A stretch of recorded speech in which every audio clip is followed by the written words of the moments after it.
get into March Madness.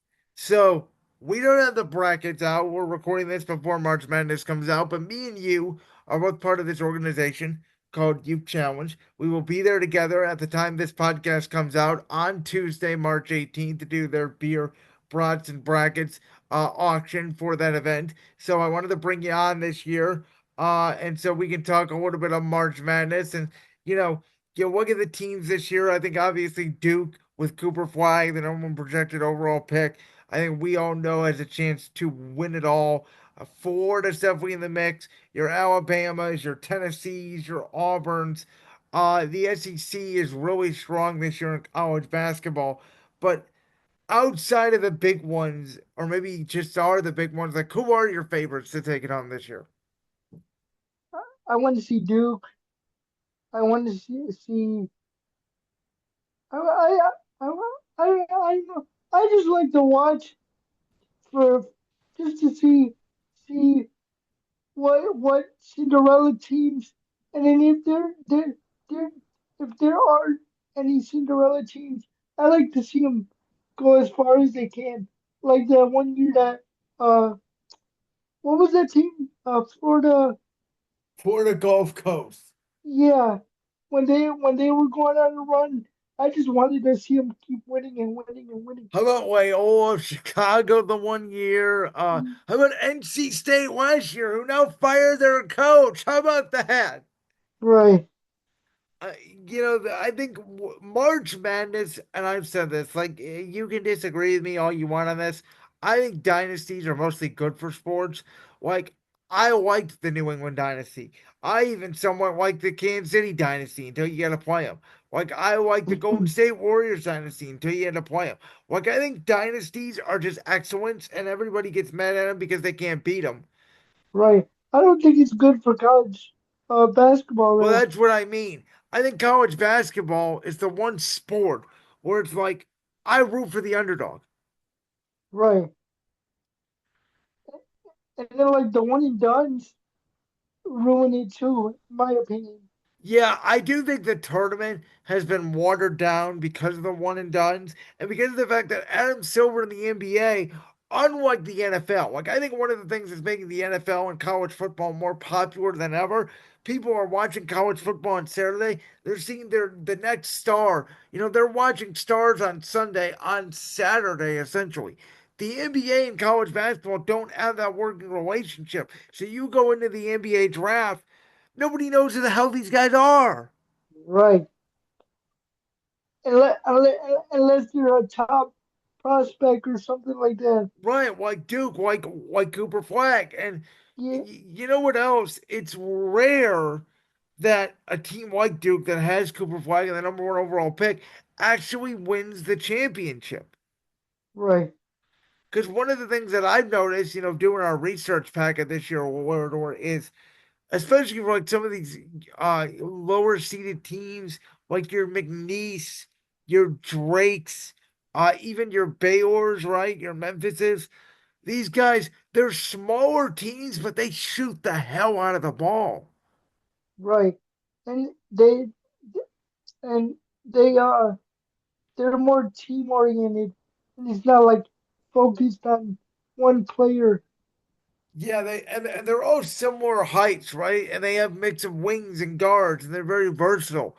But it's like, you look at a team like Delaware, who at the time of this recording tonight, they were what 12th place in their conference, and now they have a chance to go to the tournament. It's gonna be interesting. It's Do you, it's do you, it's one of my knocks on the sport is I think the regular season in college basketball is now pointless. Like, I think it's a conference tournament and NCAA tournament sport. Because, again, look at a team like NC State last year, right? They were under 500 in the regular season, yet they go on this historic run. They win, what, 8, 9 games in a row, and they're in the Final Four. right? It's just like who who gets hot at the right time. Yeah. And this year, I think is interesting. Tell me if you disagree with me, but The SEC is very strong this year, more strong than in the past. I mean, even Georgia's good at basketball this year. You've got the Big 12 has a lot of good teams in it. The Big 10 is a little bit down, but very even. Like, I think there's a lot of good competition, even like the Big East. You got your UConns, your Gonzagas, obviously Connecticut going for the third straight titles with Dan Hurley. They may not be as good as they have been in years past, but you still have that championship pedigree. Right? And that's what you need in March Madness, and I think that's what teams like that teams like that lean on. Is there a sneaky team that you think again? Maybe they don't have to be a low seed, but maybe not a top-ish seed that you think could go a far distance.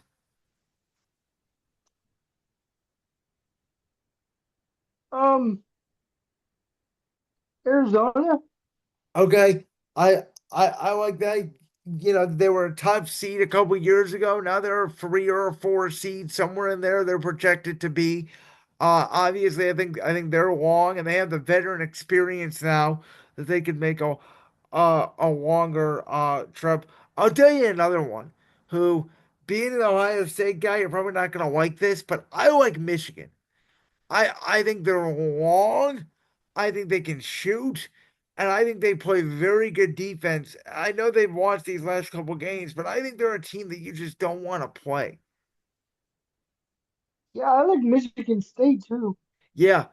Um, under Tom Izzo in that program, they're always good. You got your Kentuckies in there. Obviously, they're always a good program. Your Maryland's.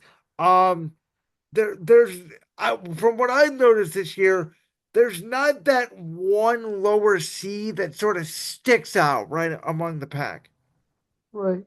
If you remember, 2 years ago was the year of the upset. Remember that we had like a 7 seed, a 10 seed, like in the final four. Right. Last year was all chalk. I get the feeling it's going to be more of a chalk year, but tell me if I'm wrong. I agree with you, and I think media and fans are gonna want to see one of the top one of the top teams win it. Now if there's a team that's lower seed to make a run, who you think it's gonna be? That's a good question. It's why I asked you the question. Um, Baylor's a 10 seed right now. Um, they got that kid Giga Nagami who's gonna be like a top 5 pick in the draft, 6'5" guard. Um, they're a team that I think could win some games. Memphis is a 7 seed. They're always a team that I like. They always have smart veteran players.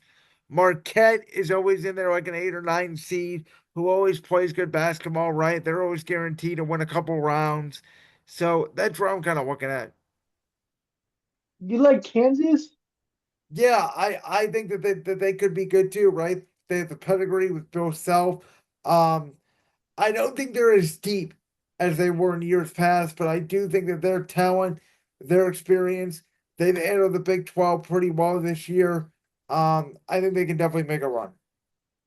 I know we're not in it, Ohio State, but I just want to ask you a question. What would you do to fix our program? Well, Ohio State actually is in it right now. They are projected to be one of the lower seats. I think they're projected to be in a play-in right now. Do you With think we make it? I do. Um, I think Ohio State is on the right track. Um, I think again, you just need to continue to recruit the way the football team has done. I think the NIL has significantly changed the sport, and it's really all about money now. I like that. I just feel like we lose too many close games. Yeah, We for make sure. too many mistakes. Like that clip from the Brandon Sports podcast? If so, make sure you go down there and hit that subscribe button. While you're down there hitting the subscribe button, make sure to also hit the notification bell so you never miss another upload. And make sure you check out all the other clips from the Brandon Sports podcast right here on YouTube.